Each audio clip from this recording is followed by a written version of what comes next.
সেইবুলিয়ে কওঁ যে যেহেতু মহামান্য আদালতে যেহেতু এটা ৰায়দান কৰিলে, যিটো একেবাৰে সম্পূৰ্ণ মনোপুত নহ'লেও কিছু পৰিমাণে আমাৰ অলপ মনৰ শান্তি আহিছে। হয় হয়, মৃত্যুদণ্ড বিচাৰিছিলোঁ। আমাৰ যি লোক অধিবক্তাই তেওঁ মানে এটা যুক্তিও প্ৰদৰ্শন কৰিছিল।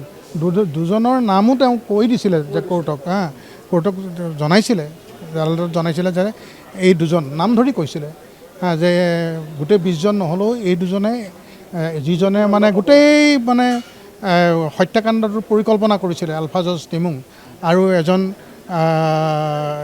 তেওঁ যিজনে মানে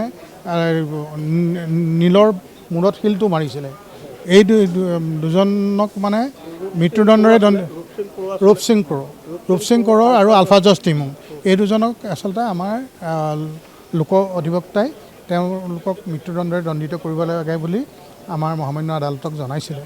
কিন্তু আদালতে হয়তো বিবেচনা নকৰিলে।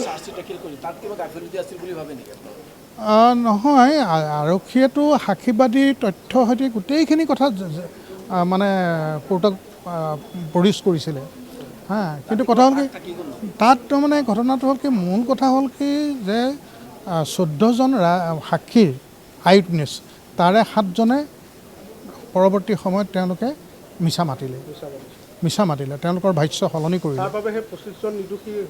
সেই আৰু যি 7জনে মানে সঁচাকৈ ক'লে যে এইকেইজনে মাৰিছিলে বা সঁচা সাক্ষী দিলে, তাৰ ভিতৰত এই অভিযুক্ত 20জন, সেই 7জনে কোৱা 20জন হ'ল এই যিকেইজন আজি মানে যাজীৱন কাৰাদণ্ডৰে দণ্ডিত হ'ল, সেই আই উইটনেছৰ ভিত্তিতে হৈছে।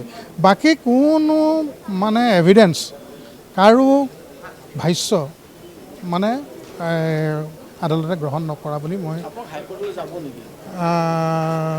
আজি গৈ আলোচনা কৰি মেলি 25জনৰ কথাটোতে ভাবিছোঁ প্ৰথম, আৰু এই জাজমেণ্টৰ কথাটো আমি অলপ চালি জাৰি চাব লাগে যে লাগিব যে এইটো কেনেধৰণৰ মানে এই জাজমেণ্ট হ'ল, যিটো ৰায়দান, এই ৰায়দানটো আমি বেলেগৰ লগতো আলোচনা কৰিব লাগিব।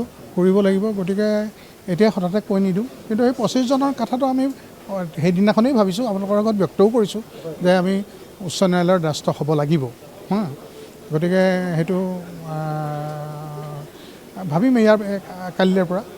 নাই, কাৰণ দোষমুক্ত হ'ব লাগিলে তেওঁলোকেতো হাইকোৰ্ট কৰিবই লাগিব। এই 20জনৰ যে অভিযুক্ত, যিকেইজনক ধৰক যাজীৱন কাৰাদণ্ড দিলে, তেওঁলোকৰ এটা ৰাস্তা আছে। আমি যেনেকৈ 25জনৰ এগেইনষ্টত যাম বুলি কৈছোঁ, তেওঁলোকে 20জনৰ এগেইনষ্টত মানে ফেভাৰত গৈ পেলাই ৰায় বিচাৰি পেলাই হেৰিত যাব, উচ্চ ন্যায়ালয়ত যাব। হয়।